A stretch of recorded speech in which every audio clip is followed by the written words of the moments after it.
Hello दोस्तों, are के mix entertainment channel पर आपका स्वागत है। दोस्तों, आज इस वीडियो में मैं आपको वर्ल्ड म्यूजिक डे के बारे में पूरी जानकारी दूंगा। यह कब मनाया जाता है, क्यों मनाया जाता है, इसको मनाने का क्या महत्व है, इससे जुड़ी हर छोटी बड़ी जानकारी मैं आपको इस वीडियो में देने वाला हूं। मगर दोस्तों, आगे बढ़ने से पहले यदि आप मेरे चैनल पर नए हैं तो सब्सक्राइब बटन को दबाकर मेरे चैनल को सब्सक्राइब करें और न्यू नोटिफिकेशंस के लिए बेल आइकन पर क्लिक करें ताकि आपको ऐसी ही वीडियोज़ टाइम टू टाइम और सबसे पहले मिल सके। तो चलिए दोस्तों, आगे बढ़ते हैं। जिस तरह 21 जून को विश्व योगा दिवस मनाया जाता है, ठीक उसी प्रकार 21 जून को विश्व संगीत दिवस भी मनाया जाता है। प्रत्येक वर्ष 21 जून को विश्व संगीत दिवस मनाया जाता है। इसको मनाने का उद्देश्य अलग अलग तरीके से म्यूजिक का प्रोपेगेंडा तैयार करने के अलावा एक्सपर्ट व नए कलाकारों को एक मंच पर लाना है।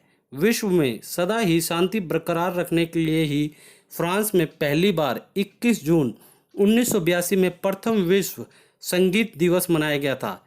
इससे पहले अमेरिका के एक संगीतकार योएल कोहेन ने साल 1976 में इस दिवस को मनाने की बात की थी। विश्व संगीत दिवस कुल 110 देशों में ही मनाया जाता है, जिसमें जर्मनी, इटली, मिस्र, Syria, Morocco, Australia, Vietnam, Congo, Cameroon, Mauritius, Fiji, Colombia, Chile, Nepal और जापान जैसे देश शामिल हैं। विश्व संगीत दिवस के अलावा इसे संगीत समारोह के रूप में भी माना जाता है। विश्व संगीत दिवस का उद्देश्य लोगों को संगीत के प्रति जागरूक करना है ताकि लोगों का विश्वास संगीत से न उठे। फ्रांस में इस दिन सारे कार्यक्रम मुफ्त में, जी हाँ मुफ्त में, सभी के लिए खुले होते हैं। बड़े से बड़ा कलाकार भी इस दिन बगैर पैसे लिए प्रदर्शन करता है। ये संगीत को सर्वसुलभ बनाने का दिन होता है। इस दिन दुनिया का बड़े से बड़ा कलाकार गाना गाने का पैसा नहीं लेता। उस दिन दुनिया भर में संगीत का आयोजन किया जाता है। ऐसा माना जाता है कि हर किसी शख्स के साथ अपने पसंद की गीत सुनने के दौरान शरीर के संवेदनशील अंगों में हरकत होती है, मन झूमने लगता है, दिमाग में आनंद छा जाता है, कभी किसी धुन पर आंसू तक निकल आते हैं। दरअसल मनोवैज्ञानिक भी मानते हैं कि संगीत का सेहत से गहरा संबंध है। संगीतकारों का कहना है कि हर राग जीवन से जुड़ा है और तन मन तो स्वतः रागों में खो जाते हैं। आदिकाल से संगीत का सेहत पर पड़ने वाले सकारात्मक पहलू को ही अब संगीत थेरेपी का नाम दे दिया गया है। अब विज्ञान के क्षेत्र में संगीत के सेहत से संबंध पर शोध हो रहे हैं। मानव पर यह संगीत का बढ़ता प्रभाव ही है कि हाल के वर्षों से 21 जून को संगीत दिवस के रूप में मनाया जाने लगा है। योग से हम स्वस्थ रहते हैं, उसी तरह हम संगीत से भी स्वस्थ व प्रसन्न रहते हैं। कहा जाता है कि प्रकृति के कण कण में संगीत का सुर सुनाई देता है, जैसे सुबह की हवा, चिड़ियों का चहकाना और पेड़ों के पत्ते का लहराना सभी संगीत के रूप में जाने जाते हैं। हम सभी की आत्मा में संगीत बस चुका है। हम खुश रहते हैं तो संगीत, गम में संगीत, यानी सुख दुख का साथी है संगीत, जिससे हम कभी दूर नहीं रह सकते। संगीत वही है जिसमें लय हो। इस तर्ज पर कविताएं भी संगीत से कम नहीं होती। उनमें लय है, शब्दों के आरोह अवरोह हैं और गायन भी हैं। संगीत में जादू जैसा असर है। भगवान श्री कृष्ण ने अपनी बांसुरी के द्वारा मधुर तान छेड़कर तीनों लोकों को मोह लिया था। पावस की लाजवंती संध्याओं को श्वेत श्याम मेघा मालाओं से नन्ही नन्ही बूंदों का रिमझिम राग सुनते ही कोयल कूक उठती हैं, पपीहे गा उठते हैं, मोर नाचने लगते हैं तथा मजीरे बोल उठते हैं। लहलाते हुए खेतों को देखकर किसान आनंद विभोर हो जाता है। वह अनायास राग अलाप उठता है। यही वह समय होता है जबकि प्रकृति के कण कण में संगीत की संजीवता विद्यमान होती है। इन चेतनामय घड़ियों में प्रत्येक जीवधारी पर संगीत की मादकता का व्यापक प्रभाव पड़ता है।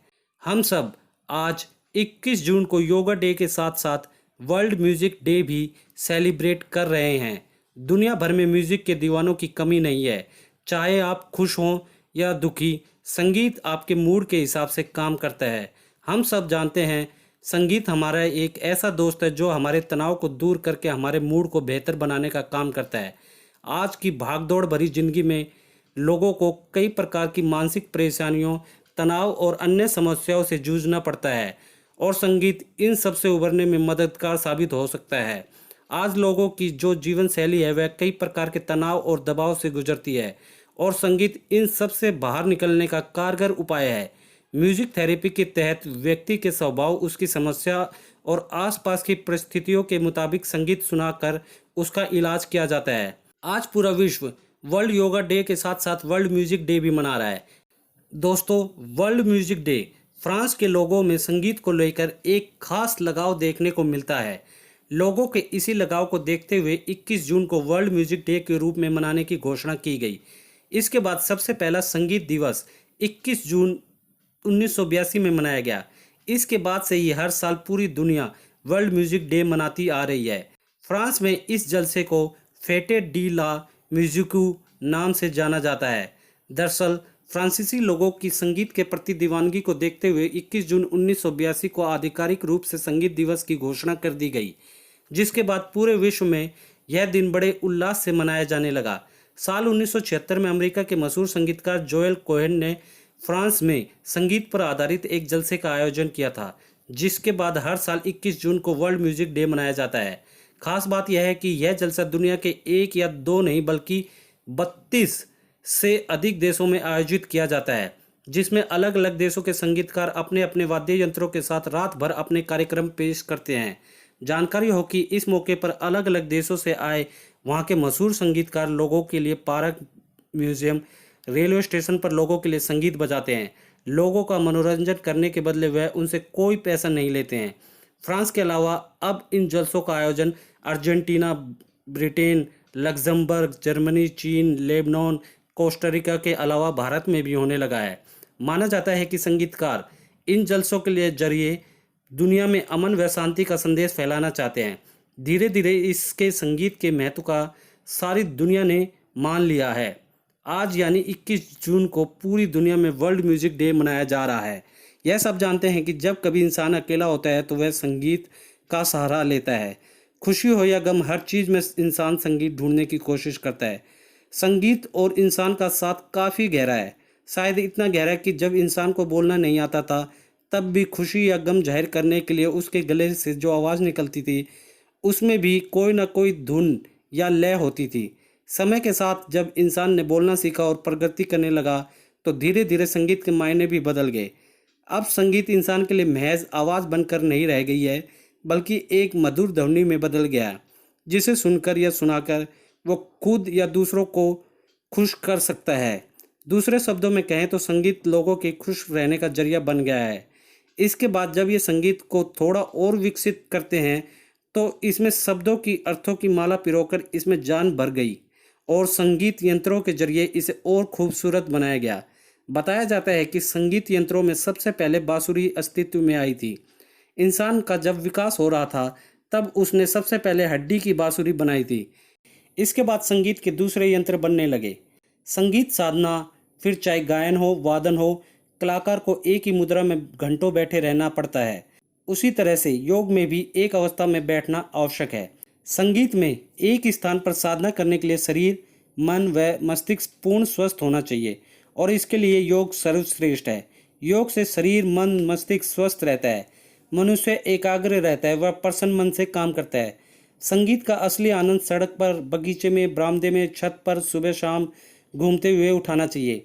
रात में सोने से 2 घंटे पहले सुबाच्य भोजन करना चाहिए और दिन में कम से कम एक बार दिल खोल कर हंसना चाहिए।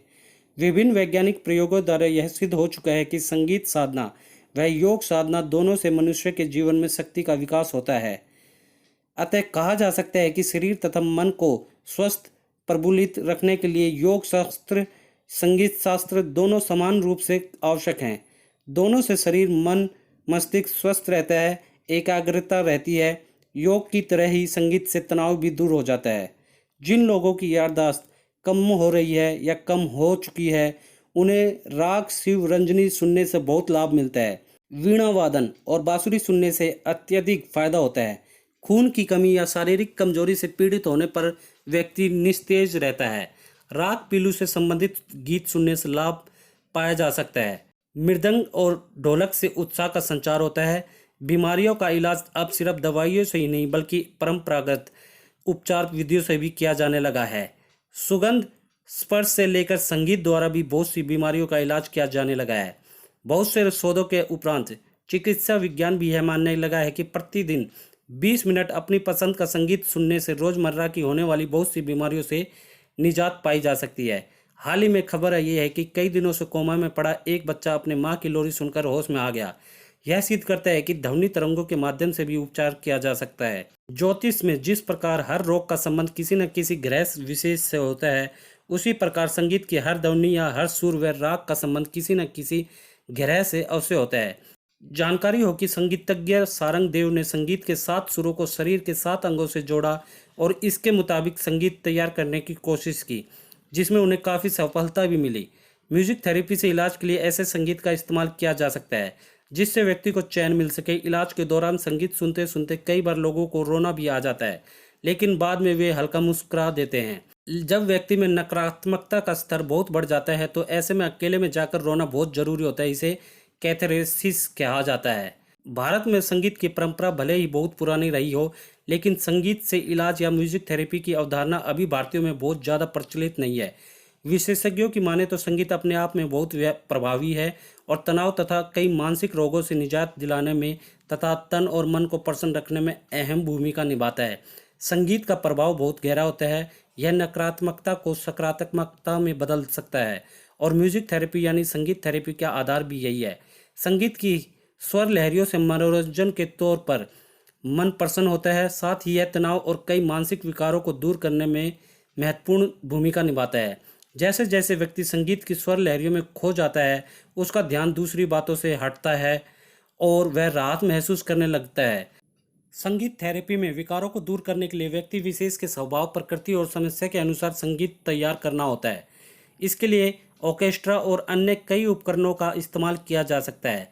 जैसे जैसे मरीज में सुधार होता है, संगीत में उसके अनुसार बदलाव किया जाता है। यही वह वजह है कि संगीत थेरेपी महंगी साबित होती है।